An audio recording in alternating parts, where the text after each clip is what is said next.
मतलब पिछला टॉपिक खत्म हुआ है या नहीं हुआ? तो फिर नई बुक होनी चाहिए थी या नहीं होनी चाहिए? बेटा क्या मैं आपको मुंह में चम्मच से सब कुछ खिलाया करूं? अब बड़े हो जाएं। स्पून फीडिंग काफ़ी हद तक हो रही है ऑलरेडी। बताया नहीं गया क्या मतलब?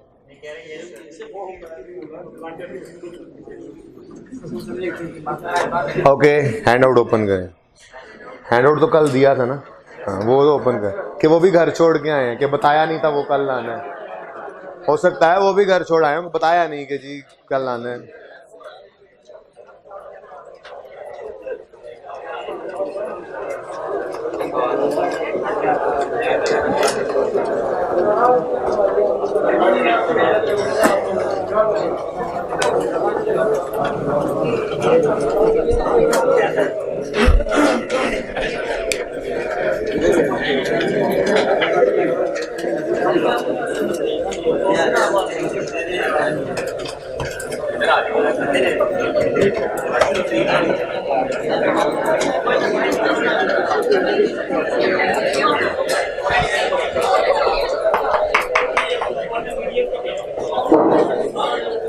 जी प्लीज अगर थोड़ी खामोशी इख्तियार कर लें तो मैं पढ़ा लूं।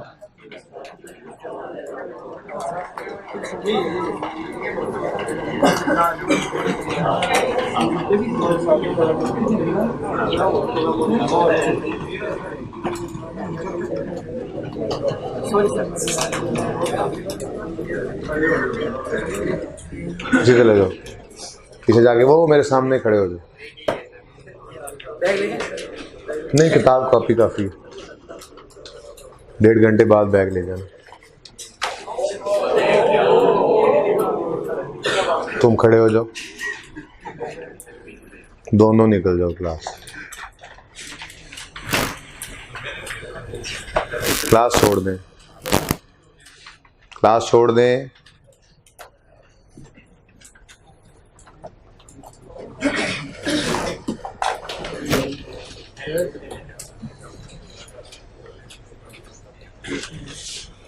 दरवाजे के पास खड़े रहें फिलहाल, फिर मैं देखता हूँ। आप भी खड़े हो जाएं भाई, आपको बिठाया नहीं था मैंने।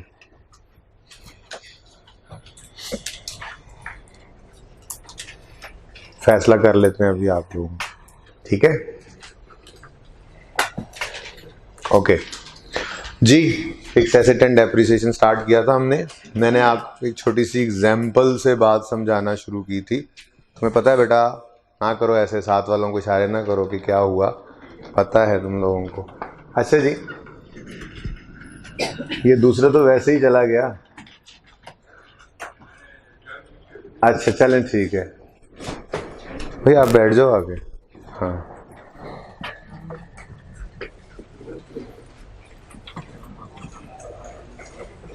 Okay please.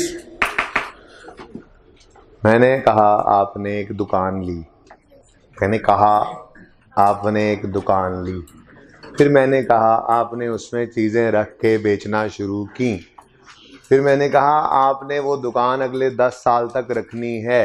याद आ रही हैं बातें? तो मैंने ये भी कहा था अगले 10 साल तक आपको इस दुकान में चीज़ें रख के बेचने से रेवेन्यू, सेल्स, इनकम, फायदा आएगा। तो इंसाफ करें, तो ये जो दुकान खरीदने पर आपका आज 10 लाख रुपया लगा, मैं इसको जरा 12 करने लगा हूं, ठीक है, फिगर सिंपल रखने के लिए, कुछ सिखाना है।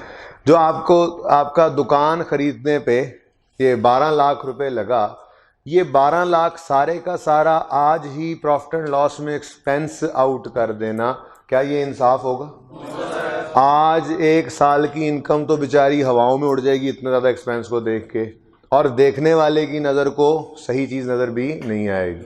क्यों? मैच ही नहीं कर रहा। रेवेन्यू 1 साल का और रेवेन्यू, इनकम, सेल 1 साल की, और आपने एसेट की सारी कॉस्ट अगर एक्सपेंस में डाल दी, अगले 10 साल में जो आपने एसेट से फ़ायदा लेना था, आपने उस सारे फ़ायदे को समझा, आज ही आपने ले लिया और आपने एक्सपेंस में डाल दिया, तो फिर ये मुनासिब नहीं था, ठीक है? तो कल हमने बात यहीं पर छोड़ी थी, कुछ बात ऐसे ही कर रहे थे हम कि जो एसेट की कॉस्ट है उसको डिवाइड कर दो एसेट की लाइफ से। ठीक है जी। एसिड की कॉस्ट को डिवाइड कर दो उस एसिड की लाइफ से, तो हमारे पास टोटल कॉस्ट डिवाइड हो जाएगी, टोटल कॉस्ट डिवाइड हो जाएगी कि कितने साल इससे फायदा आना है। हर साल उसको इतना एक्सपेंस में फेंकते रहेंगे, और मैंने कहा था इसका नाम होता है डेप्रीसिएशन एक्सपेंस। एसिड को इस्तेमाल की वजह से एसिड वक्त गुजरने के साथ जो वैल्यू लूज़ करता है, उस वैल्यू के लॉस को हम डेप्रीसिएशन कहते हैं। और ये एक नुकसान ही है, एक तरह का एक खर्चा ही है। एसिड वैल्यू लूज़ कर रहा है रेवेन्यू सेल्स जनरेट करने के लिए, तो हम उस खर्चे को प्रॉफिट एंड लॉस के अंदर एक्सपेंस के तौर पे चार्ज करते जाएंगे। ठीक है। अब इसी कैलकुलेशन में 2-3 चीज़ें और भी आएंगी।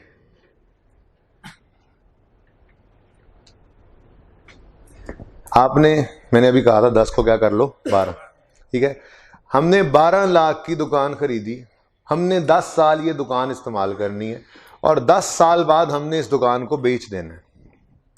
तो हमारी नीयत ये दुकान कितने साल इस्तेमाल करने की है? 10 साल। तो हम इस पूरी दुकान की कीमत को कितने साल पे बांटना पसंद कर रहे हैं? 10 साल।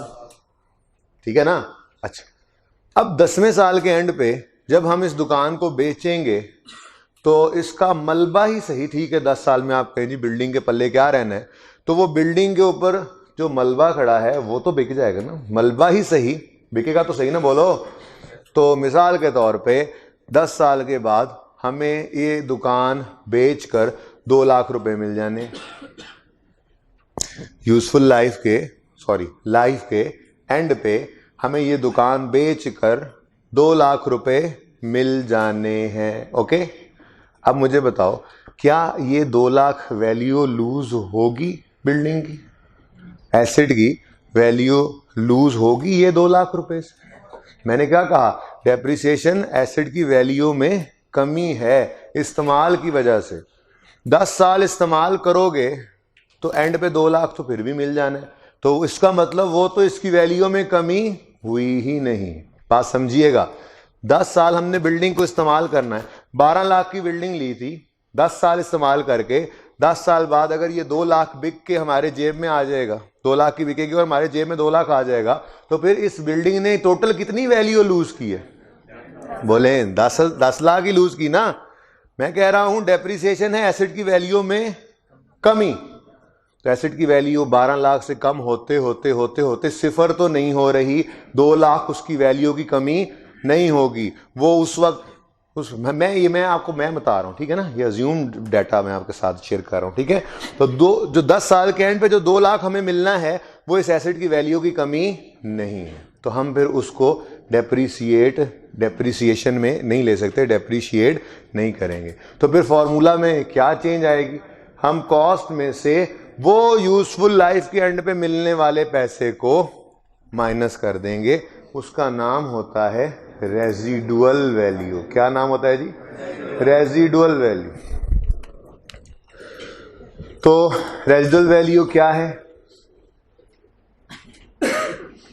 Amount expected to be received, amount expected to be received at the end of assets life।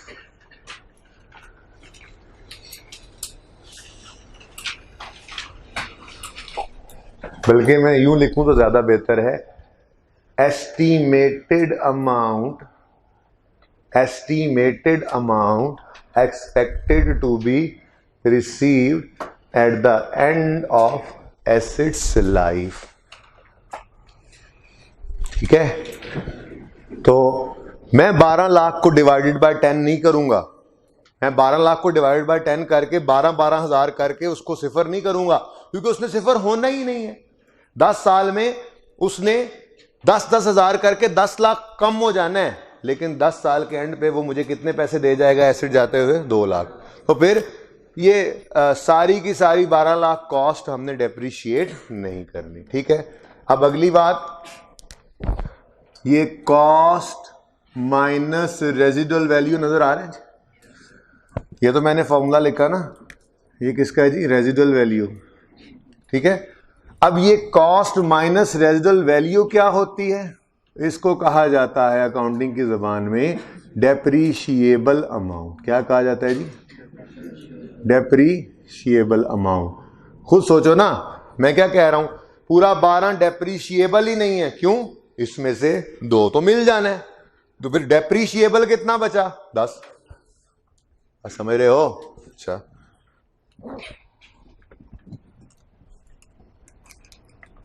इधर देख, मैंने कहा जी 12 लाख हमारे एसेट की कॉस्ट है, ठीक है। रेजिडुअल वैल्यू कितनी है? 2 लाख। तो नेट करो कितना बनता है? यही है डेप्रीशिएबल अमाउंट, ठीक है। डिवाइडेड बाय हमारी नीयत कितने अरसे इस बिल्डिंग को यूज करने की है? 10 साल। तो क्या आंसर आया? 10,000। बोलो क्यों बेटा? 10 लाख, हाँ ज्यादा ही हो गया फिर। चलो ठीक है, कोई नहीं, अल्लाह की मर्जी। अब आज हो गया 1 लाख पर ईयर। कल लाख का एसेट था, कल शॉप लाख की खरीदी थी। अच्छा चलो कोई बात, ठीक है। मेरे जहन में कल वाला लाख तो बोल में 10 लाख, कोई बात नहीं। 1 लाख पर ईयर। ये 1 लाख क्या लिखा मैंने? Per year. 1 लाख क्या लिखा? यानी डेप्रीसिएशन एक सारे 12 लाख को, 12 तो वैसे ही नहीं हो सकता ना, पहली बात तो ये 10 लाख है। सारे 10 लाख को अगर पहले ही साल में प्रॉफिट एंड लॉस में एक्सपेंस शो कर दिया तो देखने वाला कहेगा ये बिजनेस तो फारिग नहीं। मैच करो ना, इस बिल्डिंग में अगले 10 साल चीजें रख रख के बेचोगे तो वो रेवेन्यू के अंदर इस बिल्डिंग ने अगले 10 साल कंट्रीब्यूट करना है। तो इस पूरे 10 लाख को अगले 10 साल पे बांट के लाख लाख रुपए करके आप प्रॉफिट एंड लॉस में एज एन एक्सपेंस चार्ज करो, ठीक है। तो ये जो आपके सामने फॉर्मूला लिखा हुआ है, ये है फॉर्मूला डेप्रीसिएशन एक्सपेंस का, डेप्रीसिएशन एक्सपेंस पर ईयर का। वैसे तो डेप्रीसिएशन एक्सपेंस पर ईयर, ठीक है जी। डेप्रीसिएशन एक्सपेंस पर ईयर का फॉर्मूला भी कंप्लीट नहीं हुआ, एक छोटी सी बात और भी करनी। कॉस्ट क्या है? हमने जितने का एसेट खरीदा आज। रेजिडुअल वैल्यू क्या है? एक अंदाजा है कि लाइफ के एंड पे हमें इसके इतने पैसे मिल जाएंगे। इन दोनों का डिफरेंस क्या कहलाता है? डेप्रीशिएबल, जिसको डेप्रीशिएट करना है, क्योंकि ये तो मिल जाने हैं ना एंड पे, आज अंदाजा लगा रहे हैं, ठीक है। उसके बाद लाइफ जो हमने नियत कर रखी है कितना अरसा इस्तेमाल करना है। तो मैंने एक लफ्ज इस्तेमाल किया, नियत कर रखी है, और ये लफ्ज इस्तेमाल करते ही मैंने यहां पर लिख दिया यूजफुल लाइफ।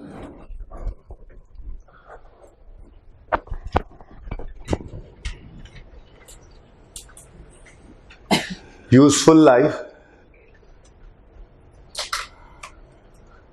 और इकोनॉमिक लाइफ,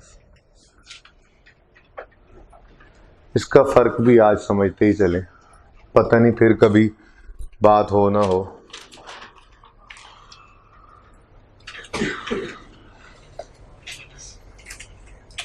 वहीं बैठ जाओ।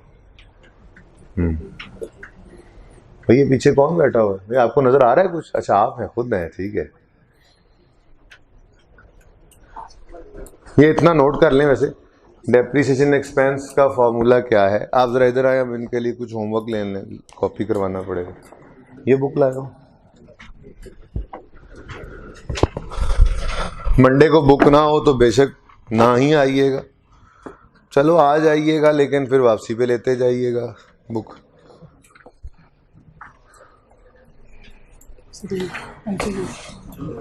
वो बाद में बेटा, मैं किस वक्त कैसे देखूं एमसीक्यू? हाँ करते हो।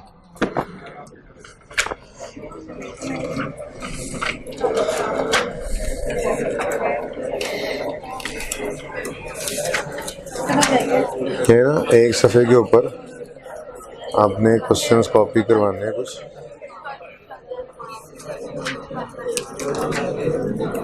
ये 6 सवाल 5 सवाल पहले, ठीक है, और उसी के नीचे ही या बैक साइड पे 21 से 27 पहले 5 और 21। हाँ, एक मिनट हैंड आउट दिखाएंगे, हैंड आउट जो दिया था। अब पता नहीं वो दूसरा हैंड आउट किया कॉपी। जी सर। कहाँ है? ये रूम। अच्छा, ये रूम में। बातें नहीं, नोट करने का बोला, ठीक है। ये 21, 22, 23, 24, 25, 26, 27 रहने दो, ठीक है। 5 ये 5 वो, ठीक है। 21, 22, 23, 24, 25 तक। हाँ, ठीक है। ये एक पेज पे हो। हाँ, ये एक पेज पे हो। ओके, अच्छा जी। यूजफुल लाइफ और इकोनॉमिक लाइफ क्या फर्क है? आपने कभी गौर किया हो कि कर लें बेटा थोड़ा सा गौर, वरना अगली बार करना पड़ेगा गौर। आपने कभी गौर ना भी किया हो तो आप गौर करें। कभी आप रोड पे जो जा रहे हो तो आपको 82 करोला 86 करोला नज़र आती हैं? पुरानी पता नहीं क्यों नहीं नज़र आती हैं आपको भाई, मुझे तो नज़र आती हैं, ठीक है। तुम्हें नज़र आती हैं? बैठना तुमने उधर ही है, फिर भी तुम्हें अगर 82-86 करोला नज़र आती है तो बोर्ड तो नज़र आ ही रहा होगा, ठीक है। ओके, सुनने बेटा, और किसने पीछे जाना है अभी? अब बहुत पुरानी गाड़ी, अगर मिसाल के तौर पे 82 मॉडल की गाड़ी है तो उसको कितने साल हो गए हैं? तकरीबन 37 साल। मैं कह लेता हूँ 35 साल कर लें ज़रा, 37 आपको अच्छा नहीं लग रहा। 30-35 साल पुरानी गाड़ी, ओके। अच्छा, अब दूसरी तरफ बात समझिए। आप जिस कंपनी के अंदर क्वालिफाई करने के बाद कवाड़ा करने के लिए अकाउंट्स मैनेजर या फाइनेंस मैनेजर लगे, उस कंपनी की एक पॉलिसी थी कि वो अपने मैनेजेरियल स्टाफ को कंपनी मेंटेन कार देते हैं, ठीक है। नॉर्मली कंपनीज में होती है ये पॉलिसी होती है, ठीक है, कि जो मैनेजेरियल लेवल के उनके बंदे होते हैं उनको वो कंपनी मेंटेन कार प्रोवाइड करते हैं। वो कंपनी की ही गाड़ी होती है, वो कंपनी वाले उनको गाड़ी दे देते हैं, पेट्रोल भी डाल के देते हैं, कहते हैं 2-3 साल चलाओ फिर नई ले देंगे। ये पॉलिसी होती है 2-3-4 साल 5 साल। तो आप जिस कंपनी में गए उस कंपनी की जो पॉलिसी थी वो ये थी कि 5 साल बाद वो मैनेजेरियल स्टाफ को नई गाड़ी लेकर देते हैं। आप वहाँ जाके मैनेजर अकाउंट्स लग गए, अब आपको उन्होंने एक गाड़ी जो है वो नई दे दी लाकर। अब आपकी गाड़ी नहीं है, कंपनी की गाड़ी है, तो ये एसेट किसका है, आपका या कंपनी का? कंपनी का, ठीक है ना, ये ध्यान में रखो। तो कंपनी का, बिजनेस का एसेट है ये गाड़ी, ठीक है। अब 5 साल की कंपनी ने नियत कर रखी है, कंपनी ने नियत कर रखी है कि 5 साल हम इस गाड़ी को इस्तेमाल करेंगे। यही कहा हुआ ना उन्होंने, 5वें साल में जाहिर सी बात है आपको नई गाड़ी लेके देंगे, ये पुरानी बेच देंगे। कंपनी नई गाड़ी निकलवाएगी, ये पुरानी आपसे लेके वो सेकंड हैंड गाड़ी बेच देगी और नई गाड़ी जो है वो आपको निकलवा कर दे देंगे। अब कंपनी की नियत क्या है? 5 साल इस गाड़ी को इस्तेमाल करना। अब जब 5वें साल का आखिरी दिन आएगा, रात के 12 बजेंगे, तो एक धमाके की आवाज़ आएगी, आप बाहर निकल के देखेंगे तो गाड़ी के टायर उधर बड़े होंगे, शीशे टूटे होंगे, दरवाजे खुल के इधर गिरे हुए होंगे। क्यों? हो जी 5 साल ख़त्म हो गए। गाड़ी कहेगी 5 साल ख़त्म हो गए, बोले ऐसा होता है। तो यूज़फुल लाइफ क्या है? यूज़फुल लाइफ एक इंटेंशन है हमारी, नियत, बिजनेस की नियत कि हम कितना अरसा इस एसेट को इस्तेमाल करेंगे। जबकि इकोनॉमिक लाइफ क्या है? वो जो भाई साहब करोला ने बनाया था गाड़ी को, ठीक है, वो 78, 82, 84, 86 पता नहीं अभी तक कभी ना कभी रोड के ऊपर वो इतनी पुरानी गाड़ियां चलती हुई नजर आ जाती हैं। तो इकोनॉमिक लाइफ क्या है, मैन्युफैक्चरर ने जितने साल के लिए जितना ड्यूरेबल उसको बनाया, ठीक है। तो 20-20, 25-25 साल वाली गाड़ियां तो खामखा में आपको नजर आ रही होती हैं, पठानों वाला खामखा में आपको नजर आ रही होती हैं रोड के ऊपर, ठीक है। अब कंपनी की नीयत 5 साल, और वैसे उस एसेट की असल उम्र 25-30 साल। बात समझ रहे हो, गाड़ी की असल उम्र 25-30 साल शायद है कि वो 25-30 साल तक शायद चलती रहे, लेकिन कंपनी की नीयत सिर्फ 5 साल। तो फिर डेप्रिसिएशन के लिए कौन सी लाइफ रेलेवेंट है? भाई देखें, इकोनॉमिक लाइफ से कंपनी का कोई लेना देना नहीं है। इनके लिए तो कार 5वें साल के एंड पे वाकई मर जानी है, ठीक है। इनसे, बिजनेस से इस कार का रिश्ता 5 साल बाद खत्म हो जाएगा। तो कार की यूजफुल लाइफ है जो अकाउंटेंट्स के लिए रेलेवेंट होती है for the purpose of calculation of depreciation, ठीक है। तो अगर कभी खुदा ना खास्ता सवाल के अंदर आपको ये दोनों लाइफ नजर आ जाएं, तो आप कौन सी यूज करेंगे डिडक्शन के लिए? Useful life. तो यूजफुल लाइफ कहते हैं किस बेस पर? इंटेंशन ऑफ मैनेजमेंट, नीयत जो आपकी साफ नहीं है अभी तक पास करने के लिए। भाई ये ना सबके लिए कॉपी करवाने हैं, हाँ ठीक है। लेकिन जब मैं आप वहाँ बैठ जाएंगे ना, गो हेड दूंगा, उसी वक्त कॉपी करवा लेना है। आखिरी 5 मिनट में देखूंगा ना कितना होमवर्क देना है इसमें से। जी, यूजफुल लाइफ, यूजफुल लाइफ वो जो बिजनेस ने नियत कर रखी है, इंटेंशन है बिजनेस की कि हम इसको कितना अरसा एसेट को इस्तेमाल करेंगे। जबकि इकोनॉमिक लाइफ क्या होती है? टोटल लाइफ ऑफ एसेट, ठीक है, ठीक है। इंटेंशन ऑफ मैनेजमेंट, मैनेजमेंट मतलब बिजनेस ही लिख लो, management. Intention of business, business की नीयत उस एसेट को कितना अरसा अपने पास रखने की है, वो बिजनेस के लिए यूज होने वाली यूजफुल लाइफ है। तो बिजनेस डेप्रिशिएट उसी लाइफ के ऊपर करेगा। इकोनॉमिक लाइफ होती है टोटल लाइफ ऑफ एसेट, ये है इररेलेवेंट। तो फिर फॉर्मूला बना डेप्रिसिएशन एक्सपेंस पर ईयर का cost minus residual value over useful life, ठीक है, सही है, ओके। अगली बात, थोड़ी सी डिस्कशन इस पे भी कर ही लेते हैं, एक्सपेंस बाद में कैलकुलेट करेंगे, आगे जाके ये बात पढ़नी तो है ही। आज थोड़ी सी बात कर लेते हैं, अहबाब जमा है मीर, हैं जी। डेप्रीसिएशन एक्सपेंस, मेरा सवाल आपसे, whether it is an absolute exact figure और इट इज एन एस्टिमेट? इतने श्योर, इतना श्योर? कौन सा वाला श्योर बोला मैंने? ओके, मैंने दोनों ही बोले, दोनों दफा में, ठीक है। पहली बार SUR ही था, दूसरी बार मेरा उर्दू वाला श्योर मेरी नीयत थी, ठीक है, मेरी इंटेंशन थी। तो यूजफुल लाइफ, ओके जी। जी, मैंने आपसे पूछा ये डेप्रिसिएशन एक्सपेंस जो निकला, ये एब्सोल्यूट एक्यूरेट फिगर होती है, एक्चुअल फिगर होती है, या एक एस्टीमेट है? किसी को लगता हो एस्टीमेट नहीं है, एक्चुअल है? बोले मेरे साथ भी कोई है? 1 2 देखें, एक्चुअली है, एग्जैक्ट फिगर निकली थी अभी 10 लाख 1 लाख एग्जैक्ट फिगर थी। इसमें क्या मसला था?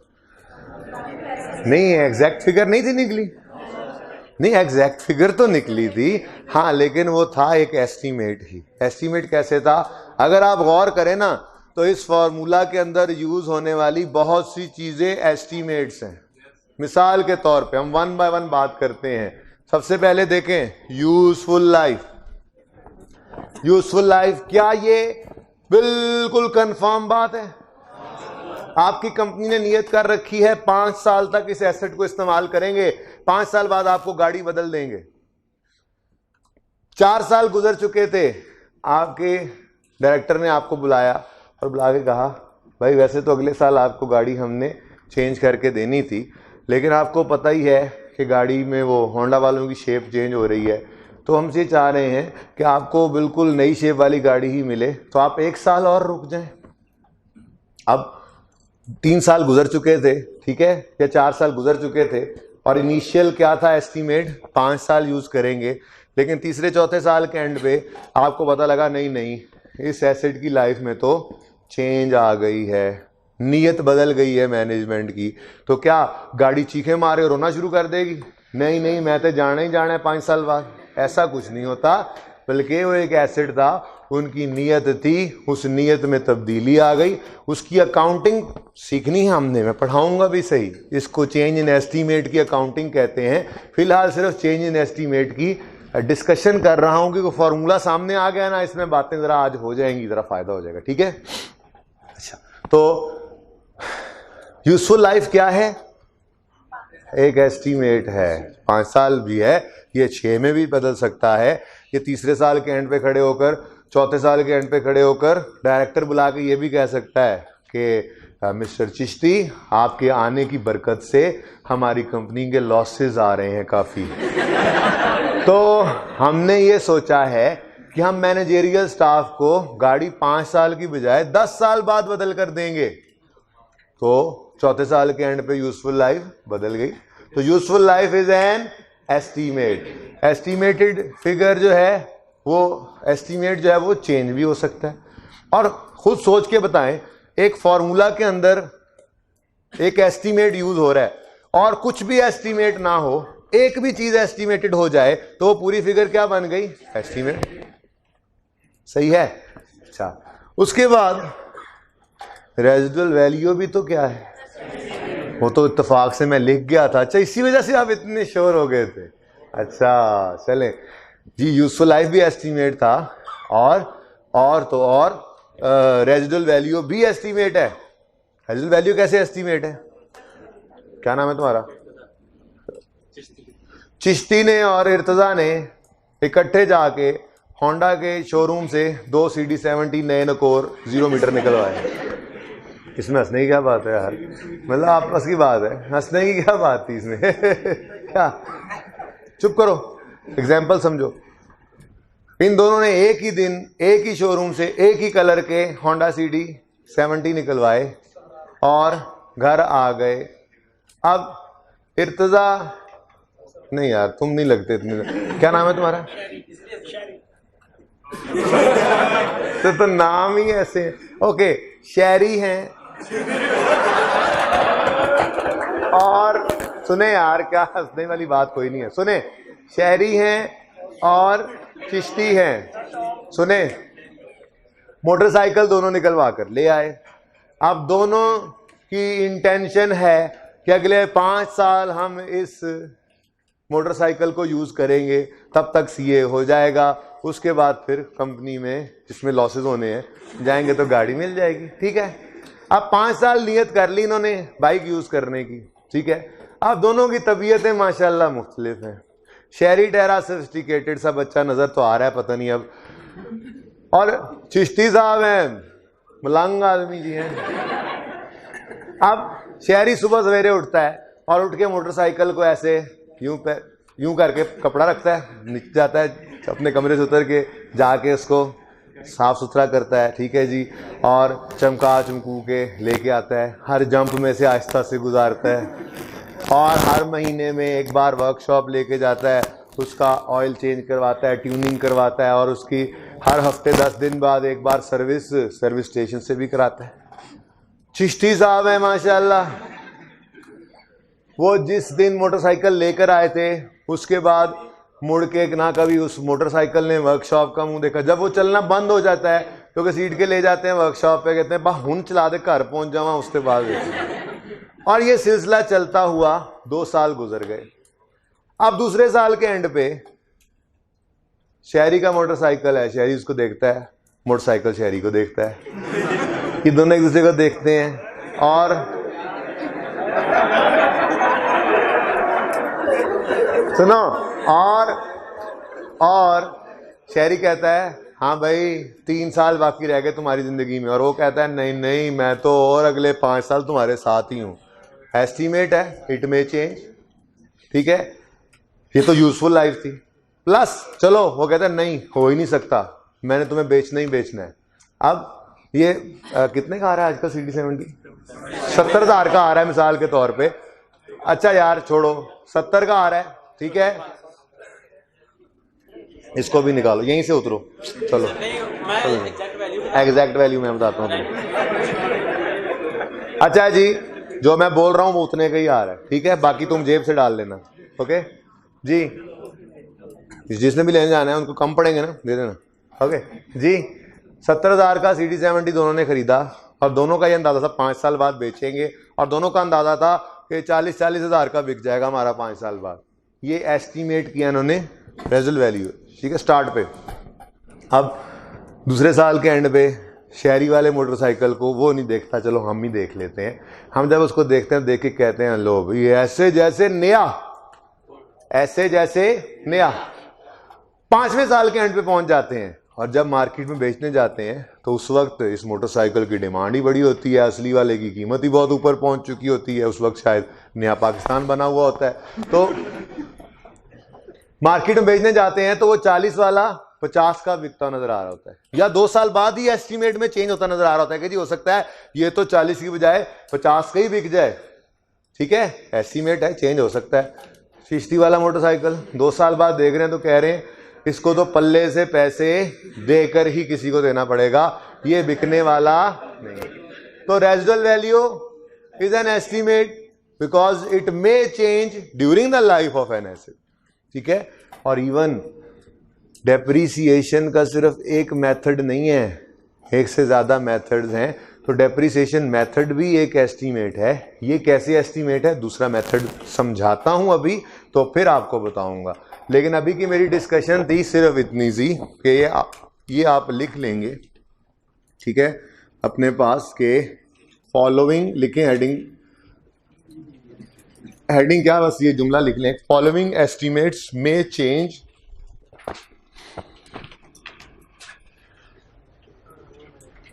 following estimates may change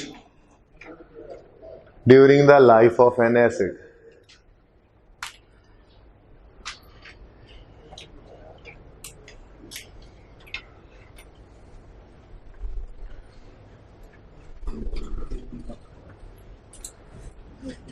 इसमें मैंने 3 की बात की। Number 1 useful life, number 2 residual value,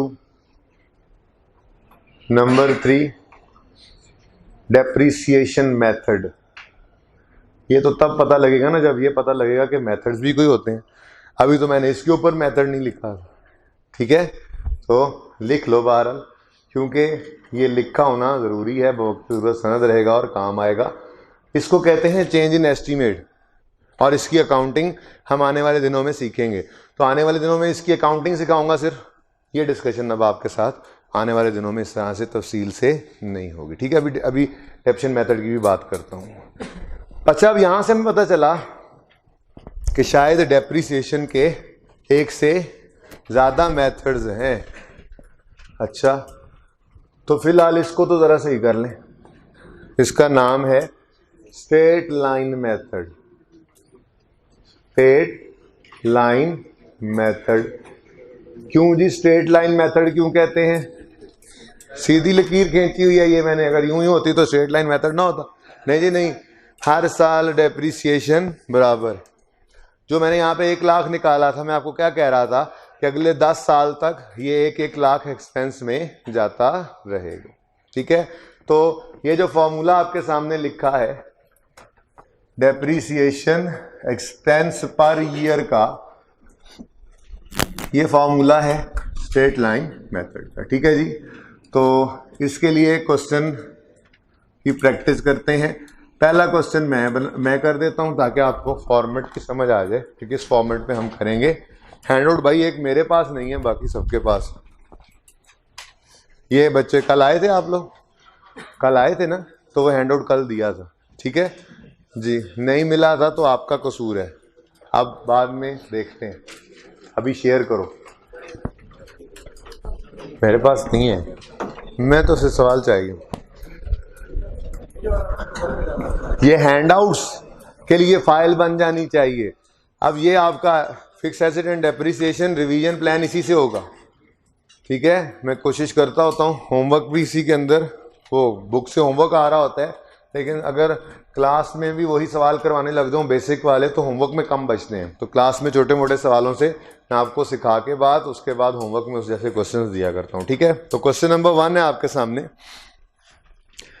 straight line method में। ये लेक्चर 2 नीचे लिखा हुआ था, कल मिल जाएगा, आप देखेंगे कल 2 और 3 इकट्ठे दे दूंगा। क्वेश्चन 1 है, mister Aamir purchased a machine costing 5 lakh on 1 January 2013। Useful life of machine is 10 salts. Calculate depreciation for the year ended 31 दिसंबर 13, 14, 15, 3 साल की डेप्रीसिएशन चाहिए, ठीक है। तो इधर देखें, क्वेश्चन नंबर 1 में करने लगा हूं, सिर्फ देखेंगे फिलहाल, नोट नहीं करेंगे साथ साथ। किस दिन खरीदा हमने, यहां पे ना हम डेट लिख लिया करेंगे पहले कॉलम में, किस दिन, 1 जनवरी 13। फिर हम यहां पे कुछ वर्किंग कर लेंगे, डिस्क्रिप्शन लिख लें, कुछ लिखा करेंगे, जो कुछ लिखना हो यहां लिख लिया करेंगे, ठीक है। कुछ क्या लिखा करेंगे, क्या है जी, हमें इस दिन खरीदने में कितने का पड़ा ये ऐसे, 5 लाख का। तो कॉस्ट कितनी है जी, 500,000। तो ये हमारे एसेट की डिटेल आ रही है, ठीक है।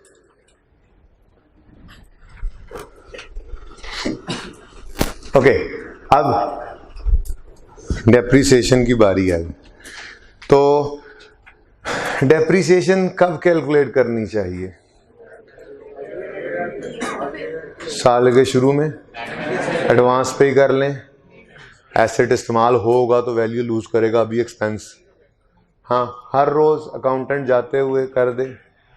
अच्छा देखें यहां से निकलना क्या है, डेप्रीसिएशन एक्सपेंस पर ईयर।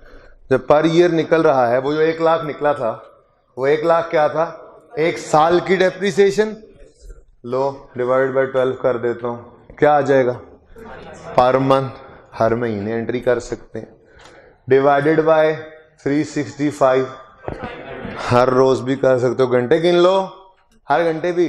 तो हो तो सकता है कि डेप्रीसिएशन की एंट्री हम डेली करें, वीकली करें, 52 हफ्ते होते हैं, डिवाइड बाय 52, डेली करें, वीकली करें, मंथली करें, 6 महीने में करें। लेकिन हम पागल थोड़ी हैं, अकाउंटेंट को और कोई काम नहीं है कि रोज घर जाते हुए शाम हुई, दफ्तर बंद होने लगा, 1 मिनट मुझे डेप्शन की एंट्री आज की रहती है, मैं कर लूँ, आज वैल्यू लूज की है हमारे बिजनेस ने, बिजनेस के एसेट ने। तो ऐसे नहीं होता, हम साल के एंड पे एक ही बार एंट्री पास कर लेते हैं। तो वो एंट्री क्या होगी वो तो शायद कल जाकर बात समझ आएगी। फिलहाल मैं ये कह रहा हूँ कि हम डेप्शन कैलकुलेट साल में एक बार कर लिया करेंगे, ठीक है। ये कितने पे चल रहा है, दरवाजा खोल दो यार। ओके जी, मैं क्या कह रहा था आपसे कि डेप्रीसिएशन की कैलकुलेशन साल में एक बार करेंगे, ठीक है। और जाहिर सी बात है एंट्री करेंगे, वो एंट्री कल सिखाऊंगा, ओके। नहीं उधर ही रहे, उधर रहने दो इसको तो देखना है, कल से बिठाना भी है ये नहीं, तो फैसला करेंगे जी। 31 दिसंबर 2013 साल का एंड आ गया। अब मैं डेप्रीसिएशन एक्सपेंस निकालने लगा हूं, इधर देखिएगा, सबकी तवज्जो चाहिए। डेप्रीसिएशन एक्सपेंस निकलने लगा है, वो सामने फॉर्मूला लिखा हुआ है, कॉस्ट माइनस रेजिडुअल वैल्यू। सवाल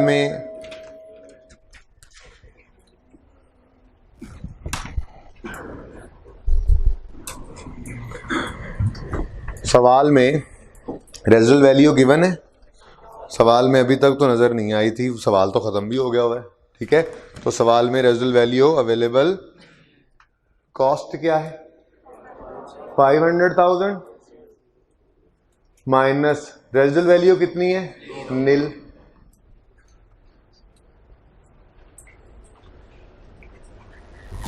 $5 लाख हमने यहाँ पे कॉस्ट लिखी थी, ठीक है जी। हैं? अच्छा सॉरी सॉरी, ओके जी। 5 लाख कॉस्ट थी, रेजल वैल्यू नील है, होती तो यहां पे माइनस कर देते, डिवाइडेड बाय यूजफुल लाइफ कितनी है 10 साल। तो एसेट की डेप्रिसिएशन पर ईयर कितनी आ गई 50,000। ये देखो 50,000। आंसर क्या आ गया इसके, डिफरेंस कितनी वैल्यू पे आ गया है, ये एसेट वैल्यू 50,000 से लूज कर गया ना इस साल में, तो 50,000 से वैल्यू लूज करके कहां पहुंच गया 4,50,000। तो एसेट ने वैल्यू लूज की और वैल्यू लूज करके आ गया 450, 500 से किधर आ गिरा।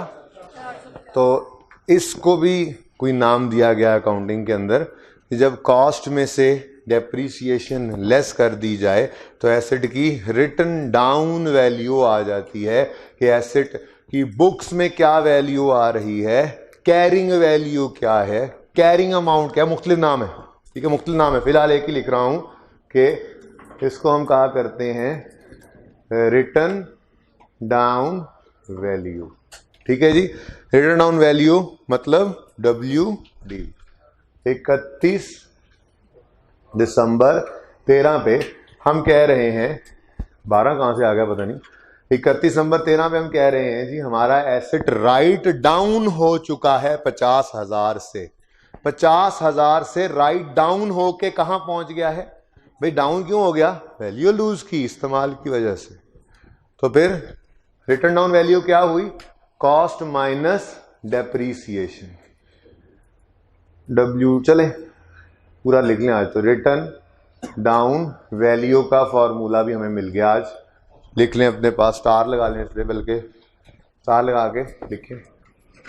एक और बात बताऊंगा, वैसे अभी फॉर्मूला ना लिखें, बस ठीक है अभी सिर्फ नाम लिखें, सिर्फ नाम लिखें। एक और बात, फॉर्मूला नहीं है अभी, रिटर्न डाउन का फॉर्मूला नहीं है अभी, रिटर्न डाउन अभी रिटर्न डाउन ही है, ठीक है। आगे बढ़ते हैं, अगला साल आएगा, ये एसेट फिर इस्तेमाल होगा और साल पूरा इस्तेमाल होने के बाद साल के एंड पे हम फिर डेप्रीसिएशन की एंट्री पास करने लगेंगे। एंट्री तो कल देखेंगे, डेप्रिसिएशन एक्सपेंस कैलकुलेट करने लगेंगे। इधर सब देखिएगा प्लीज, मेथड ऑफ डेप्रीसिएशन कौन सा है, स्ट्रेट लाइन, अभी तो दूसरा पढ़ाया ही नहीं, ठीक है। स्ट्रेट लाइन मेथड में डेप्रीसिएशन एक्सपेंस निकालने लगे तो फॉर्मूला की तरफ देखा, फॉर्मूला क्या है, cost minus residual value over useful life, answer क्या आया, क्या फिर वही 50, फिर वही 50, क्यों क्यों, क्योंकि फॉर्मूला वही लिखा हुआ है, क्योंकि फॉर्मूला वही लिखा हुआ है। तो स्ट्रेट लाइन मेथड की खुसूसियत है हर साल डेप्रीसिएशन बराबर आती है, तभी तो स्ट्रेट लाइन, इसी को इस तरह भी कहा जाता है कि हर साल डेप्रिसिएशन का फॉर्मूला हम रिपीट करते हैं। अच्छा, अब मजीद कितनी वैल्यू गिर गई, कहां पे पहुंच गया 4 लाख। तो ये फिर 4 लाख क्या है, रिटर्न डाउन वैल्यू, किस दिन की, किस दिन की, 31 दिसंबर 14 पर, ठीक है। तो अभी मैंने इसीलिए एक्यूमुलेशन का फॉर्मूला नहीं लिखवाया, समझते जाएं, खुद ही समझ आ जाएगी फॉर्मूला की इंशाल्लाह, ठीक है। तो हर साल एसेट 50 से कम होता है और कम वाली वैल्यू हम लिखते जा रहे हैं, उसको हम नाम क्या दे रहे हैं, WDV उर्फे आम में कहते हैं इसको, रिटर्न डाउन वैल्यू। एक साल और अगला गुजरा, एसेट तो चले जा रहा है, वैल्यू लूज किए जा रहा है, अगले साल के एंड पे पहुंच गए, अगले, ये फॉर्मेट है सिर्फ एक्सपेंस निकालूंगा, अगले साल के एंड पे हमने फिर डेप्रीसिएशन कैलकुलेट की, ठीक है जी। और डेप्रीसिएशन का फॉर्मूला जब देखा उधर नजर उठाकर, तो फॉर्मूला क्या था, वो नहीं कह रहा WDV को कुछ करो, वो हर साल क्या कह रहा है हमें, कैसे कैसे डेप्रीसिएशन निकालो, कॉस्ट कॉस्ट। तो इसको कॉस्ट मेथड भी कुछ लोग कह दिया करते हैं, बहरहाल छोड़ें, अभी वो बातें करते रहेंगे। फॉर्मूला फिर वही 5 लाख कॉस्ट रेजिडुअल वैल्यू नील, यूजफुल लाइफ। भाई मैं ना भी लिखता हर दफा ये फॉर्मूला तो काम तो चल रहा था, लेकिन आपको कुछ याद करवाना है यहीं से। हर साल फॉर्मूला रिपीट हो रहा है, नजर आ रहा है, कोई चेंज नहीं फॉर्मूला में, ऐसे ही है। हर साल डेप्रिसिएशन सेम आ रही है, ठीक है जी। एसिड पहुंच चुका है 3,50,000। अच्छा मैंने यहां पर डबल लाइन लगा दी क्योंकि उसने हमसे 3 साल की डेप्रिसिएशन मांगी थी ना। वो कौन कौन से 3 साल थे? 13, 14 और ये 13 की डेप्रिसिएशन 13 के एंड पे कैलकुलेट की, ये 14 की डेप्रिसिएशन 14 के एंड पे कैलकुलेट की, ये 15 की डेप्रिसिएशन। तो वर्किंग हमने रिक्वायरमेंट हमारी पूरी हो चुकी है।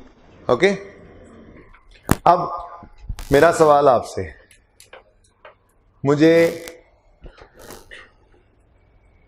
4 लाख WDV निकालनी हो, ठीक है, 4 लाख की WDV, यानी कि मुझे यूं नहीं, यूं देख लें, मुझे 31 दिसंबर 2014 पर WDV चाहिए और मेरे पास सवाल में कॉस्ट गिवन है, तो मैं कैसे निकालूंगा?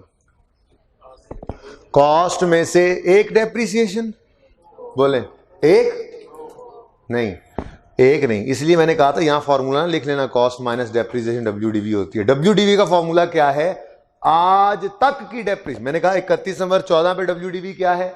आपने कहा 2 डेप्रिसिएशन, मतलब कहने का 2 साल की डेप्रिसिएशन, मतलब कहने का आज तक की डेप्रिसिएशन कॉस्ट में से माइनस करेंगे तो आज की WDV आएगी। वो ठीक है, पहले साल में है ही एक, लेकिन 1 साल गुजरने के बाद ये डेप्रिसिएशन 1 साल की नहीं, एक्यूमुलेट होकर 2 साल की हो चुकी होगी, फिर एक्यूमुलेट होकर 3 साल की हो चुकी होगी।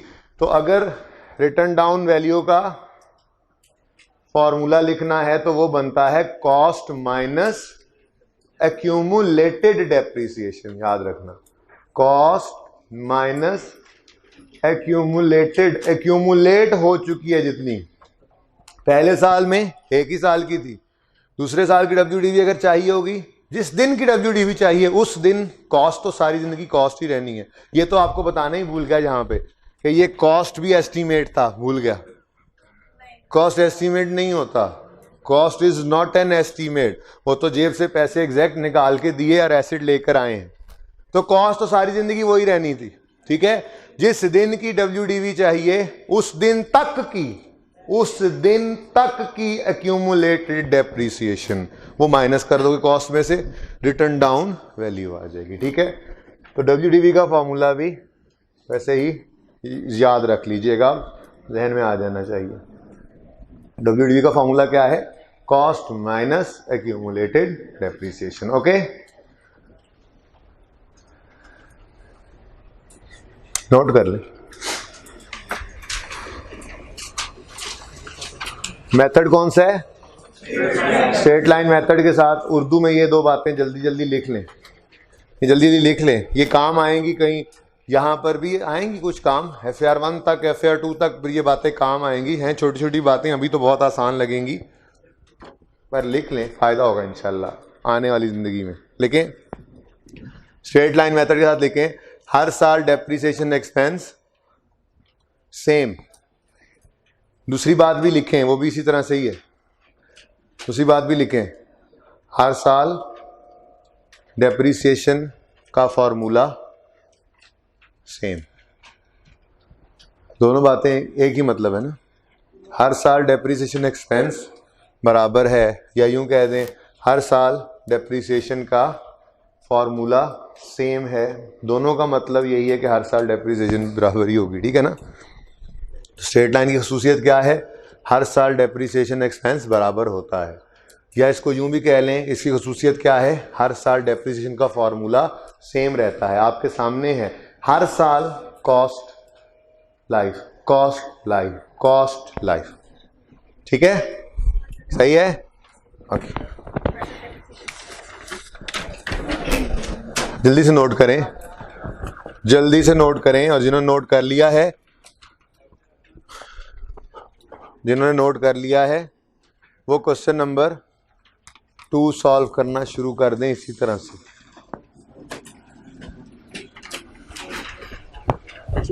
पहले 2 कर लो, 1 तो लिखा हुआ मैं नहीं मिटाता।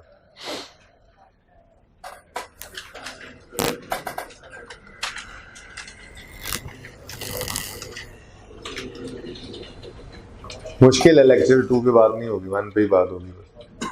होमवर्क वाला फिर भी सारा सफ़ा दे दो, बता दूंगा कौन कौन से करने, अभी नहीं, रुक जाओ।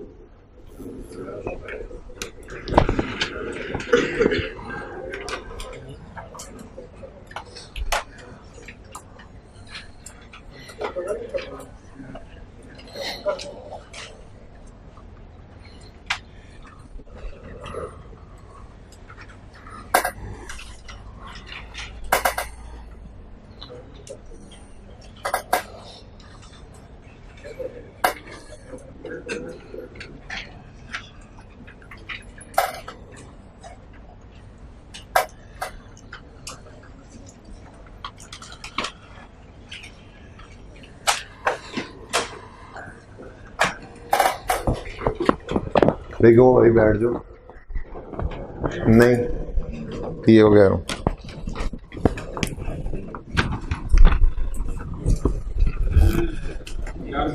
अच्छा बेटा, बाद में करते हैं बात इस पे,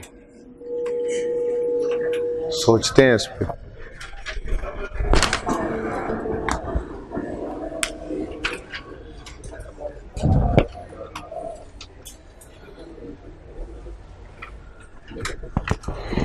कितने बच्चों ने क्वेश्चन 2 कर ली है? करें कोई बात।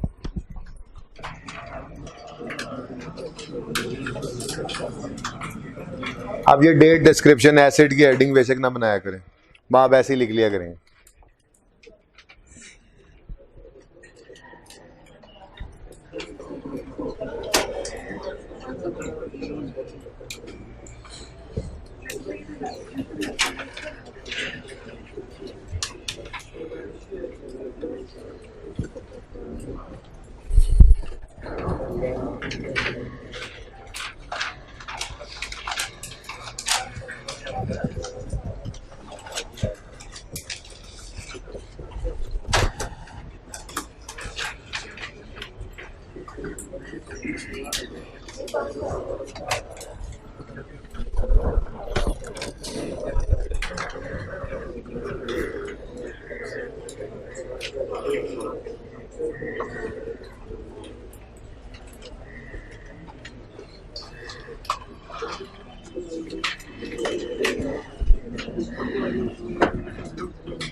भाई लेक्चर 2 लाके रखा हुआ है,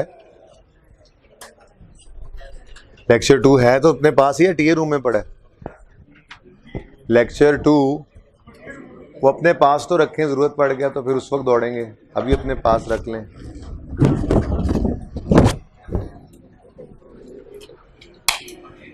लेक्चर 2 और 3 की फोटो कॉपी भी अपने हाथ में रख लें, वापस चली जाएगी। छेड़ा बस उसको वैसे ही, जल्दी आओ।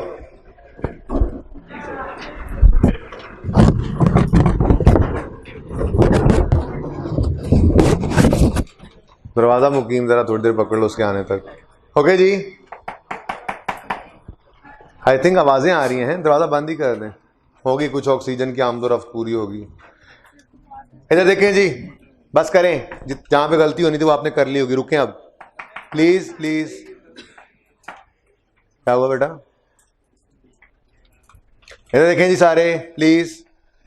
N asset is purchased on 1 March 2011 for 100,000.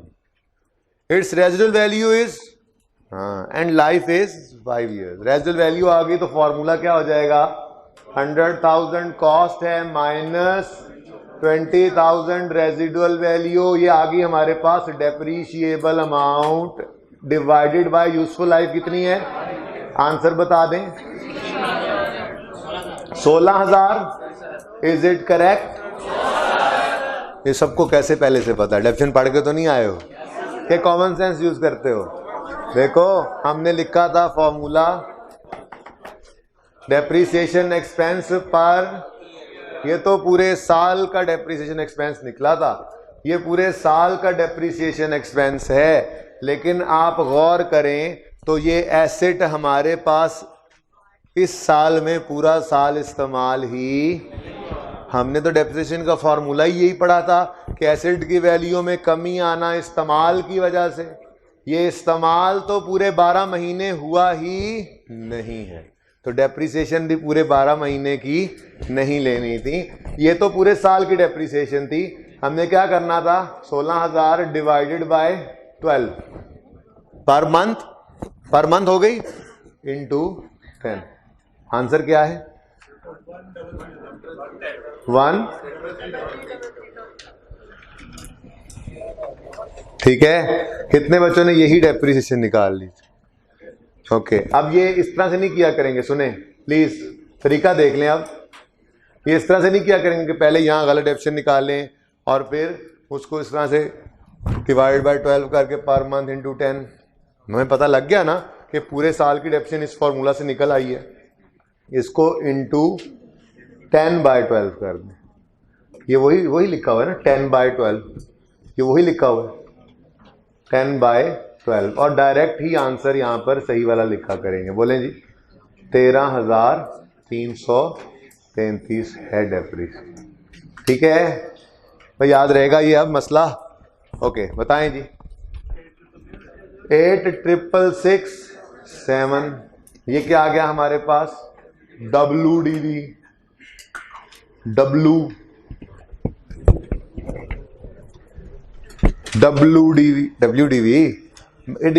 क्या है? रिटर्न डाउन वैल्यू, ठीक है ना।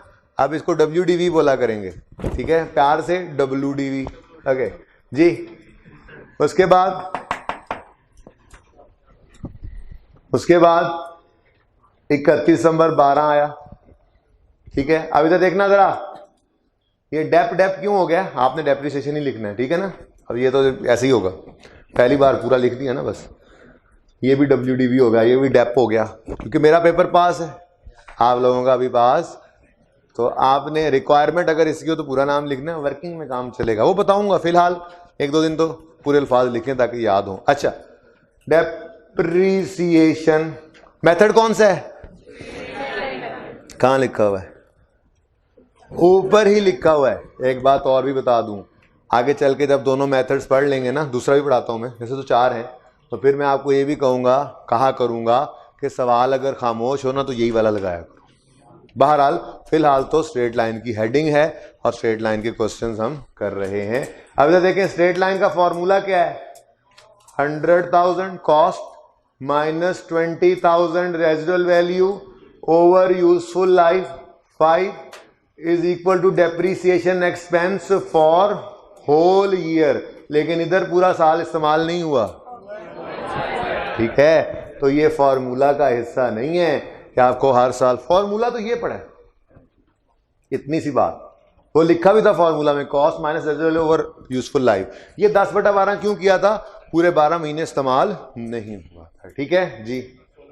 अब 16,000 हो गया, चेक करके देख लो, 16,000 ही होना है अगले साल भी। 16,000 बताओ जरा। 70,667 WDV आ गई, और डेप्रीसिएशन इधर देखें, straight line method next year. मैंने आपको बताया डेप्रीसिएशन हर साल बराबर होती है। दूसरी खसूसियत लिखवाई, हर साल फॉर्मूला रिपीट होता है, हर साल फॉर्मूला रिपीट हो रहा है देखें, और हर साल डेप्रीसिएशन सेम आ रही है। तो फिर पहले साल क्या तकलीफ हुई थी इस डेप्रीसिएशन को? पहले साल पूरा साल नहीं था इस एसेट के पास, तो एसेट की डेप्रीसिएशन स्टार्ट करनी है। अभी स्टॉप डिस्पोजल जब पढ़ाऊंगा 3-4-5 दिन में जाके, हम एसेट को बेचेंगे भी सही, अभी तो सिर्फ खरीदेंगे, बेचा करेंगे। तो अभी बेचने की बात नहीं कर रहे, अभी खरीदने की बात कर रहे हैं कि डेप्रीसिएशन एसेट की स्टार्ट करोगे किस दिन? जिस दिन एसिड को इस्तेमाल करना स्टार्ट करोगे।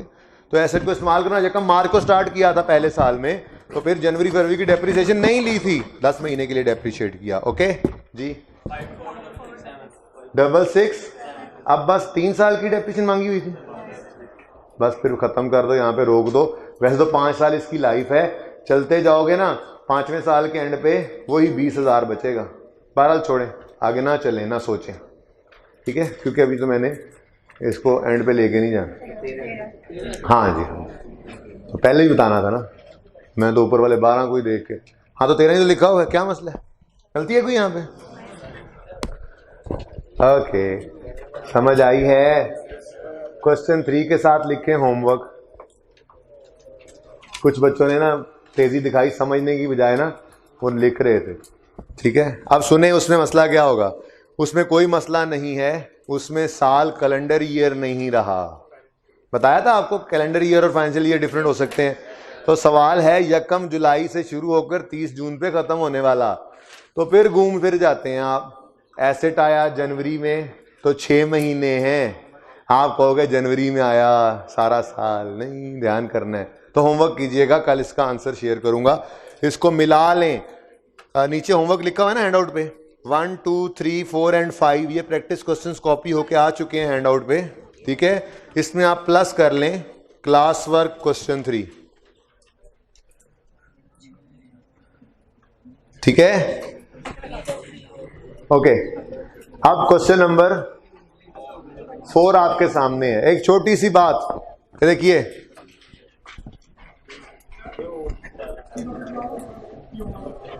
इसकी ही तो करानी, ले तो लाजमी देना।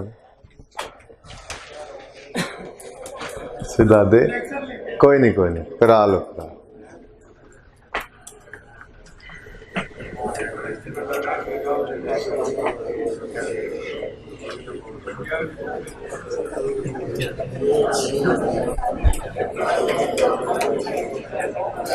जहां से वो फसाद की जड़ तो वही था।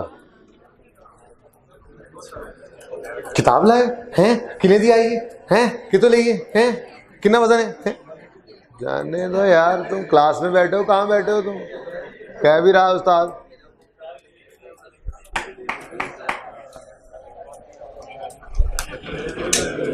प्लीज क्वेश्चन नंबर 4 पढ़ने से पहले एक बात सुने।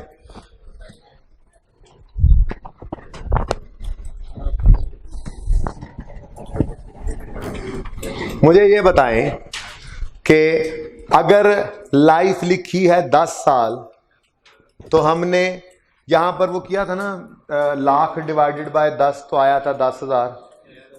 क्या मैं इसको परसेंट में भी बोल सकता हूं? 10 साल लाइफ है, तो मैंने कहा लाख डिवाइडेड बाय 10 कर दो, तो हर साल 10,000। क्या मैं इसको परसेंटेज में भी कन्वर्ट कर सकता हूं? तो एक छोटा सा कॉन्सेप्ट है, याद रखना है, ये भूलना नहीं है। जब काम आने की जरूरत होती है ना, उस वक्त ये भूल जाता है। कन्वर्जन कर सकते हैं हम of useful life, use life नहीं, यूजफुल लाइफ,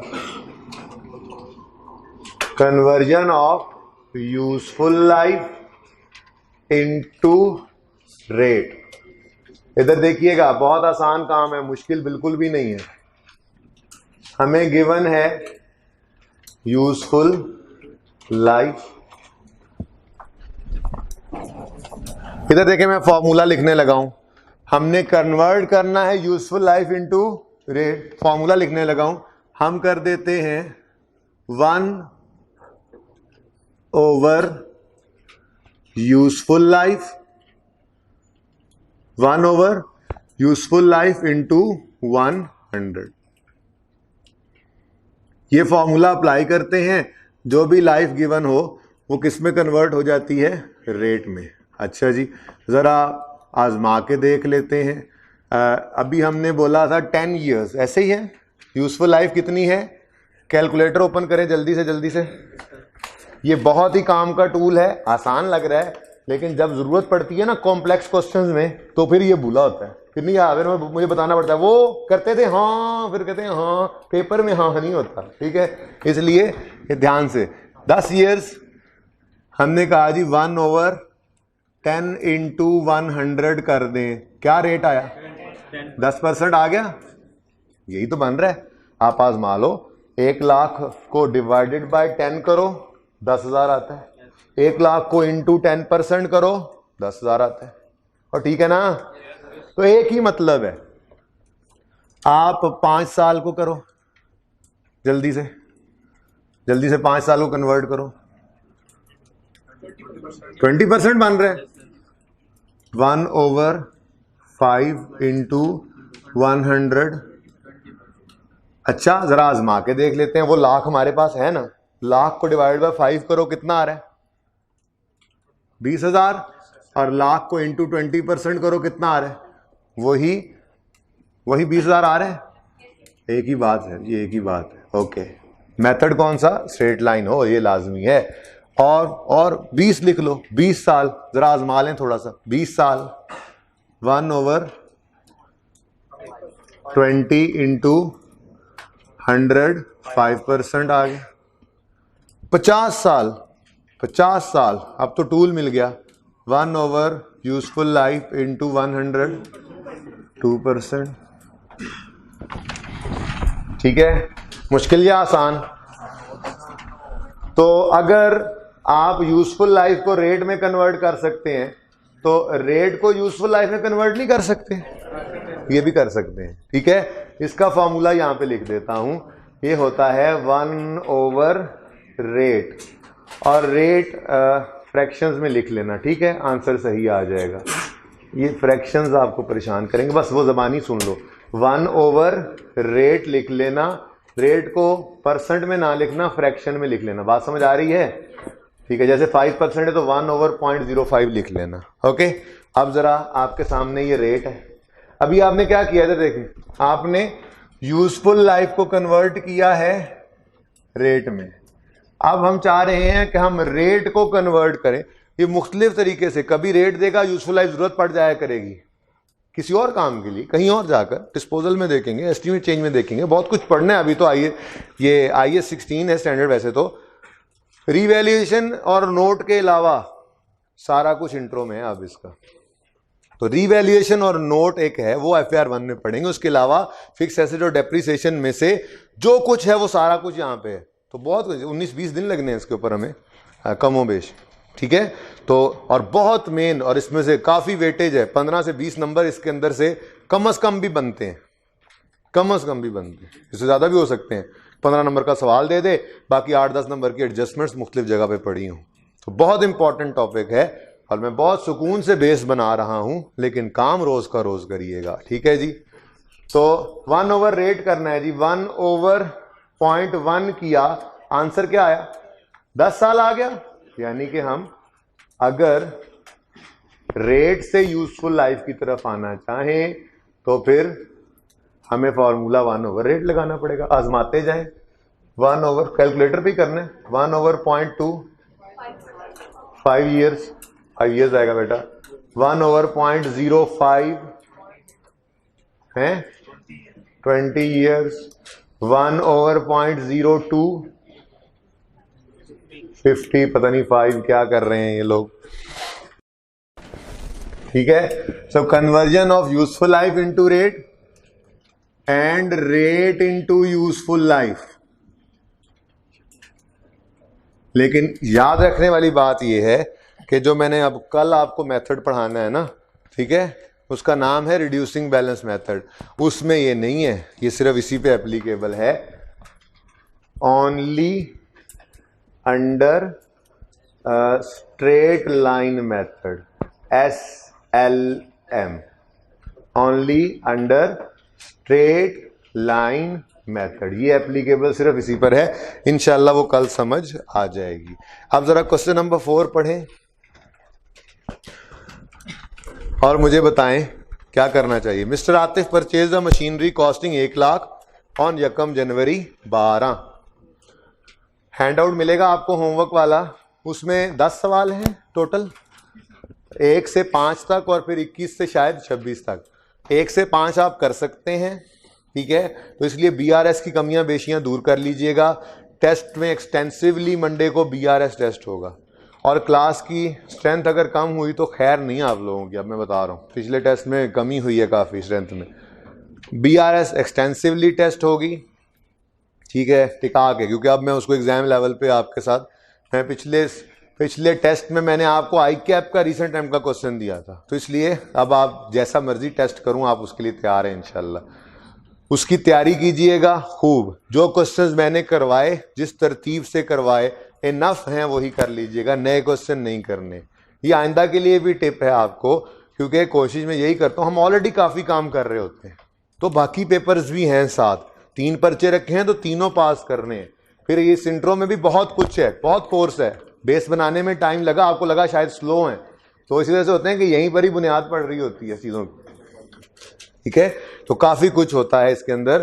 तो जितना करवा रहा हूं, जाने सीधे देखो ना, फिर आगे जितना करवा रहा हूं काम आपने वही काम करना है, उससे ज़्यादा काम नहीं करना। तो जो क्वेश्चंस करवाए हैं BRS के वो दोबारा करने हैं, आपका होमवर्क है। क्यों? क्योंकि हमारा मंडे को टेस्ट है। बाकी मैंने अब थोड़ी बहुत तो डेप्रिसिएशन पे भी बात कर ली है, मैं इतना कुछ जो पढ़ा दिया ये तो इतने तो टेस्ट कर सकता हूँ ना, क्या ख्याल है? ठीक है, तो क्वेश्चन नंबर 1 से 5 जो हैंड आउट आपको मिलेगा ये आपका होमवर्क होगा। बुक्स आज काइंडली लेकर जाइएगा अपने लिए वॉल्यूम 2, ताकि आप होमवर्क कर सकें। क्वेश्चन नंबर, अभी मैंने बात पूरी नहीं की, बैग बंद करने वालों, अभी मेरी बात जारी है, मैंने एक क्वेश्चन भी करना है। हैंडआउट पे सिर्फ पहले 5 क्वेश्चन आपका होमवर्क हैं, क्लियर? सिर्फ पहले 5 क्वेश्चन आपका होमवर्क हैं और एक यहाँ से एडेड है, ओके। अच्छा, अब जी ज़रा सवाल की तरफ दोबारा आएँ। Mister Atif purchase the machinery costing 1 lakh on 1 जनवरी 12। आप हर टेबल पे ना गिन के रखना शुरू कर दें कितने बच्चे हैं, ताकि वो फिर उठाएं तो वही हो, गड़बड़ ना हो। तब तक मैं ये सवाल करवाता हूँ, भाई जहाँ ये रखेंगे हैंड आउट वहीं पड़े रहने दें। जब मैं बात ख़त्म करूँगा आप उन हैंड आउट्स को उठा लीजिएगा, जितने बच्चे टेबल पे होंगे वो उतने गिन कर रख रहे हैं, आपने वो परेशानी अब नहीं लेनी, ठीक है।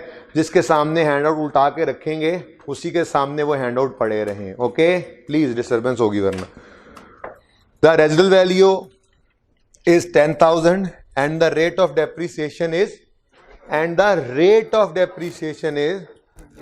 अब एक तो ये है कि हम रेट को यूजफुल लाइफ में बदल लें 1/20 करके, और दूसरा ये है कि हम दूसरा फॉर्मूला भी सीख लें, यूजफुल लाइफ से भी आसान काम। क्या? इधर देखें, मैंने आपको बार बार आजमाने के लिए भी बात दी कि यार लाख को जरा डिवाइड बाय 10 करो, लाख को इंटू 20% करो, लाख को डिवाइड बाय 5 करो, लाख को, समझ आ रही है ना बात की, ठीक है। तो मैं साथ क्या कह रहा था, cost into rate, cost over useful life का फॉर्मूला पढ़ा था, कॉस्ट इंटू रेट करें तो आंसर वही है। तो फॉर्मूला में क्या चेंज आ जाए,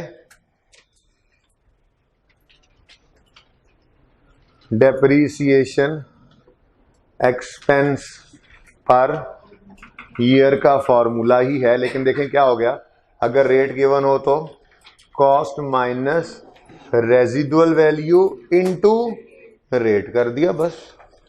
तो वही फॉर्मूला है, आंसर पे कोई फर्क नहीं पड़ने वाला। तो इसको आजमाते हैं क्वेश्चन नंबर 4 के ऊपर, जल्दी से इधर देखें। क्वेश्चन नंबर 4, किस दिन खरीदा है जी? 1 जनवरी 12 को एसिड खरीदा। कितनी कॉस्ट थी? 100,000। 31 दिसंबर 12 साल के एंड पे डेप्रीसिएशन एक्सपेंस कितना बना? इधर देखो, कॉस्ट माइनस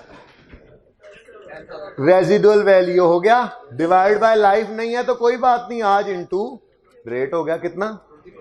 कोई फर्क नहीं पड़ता हमें, सेम ही फॉर्मूला है। कितना? 18,000।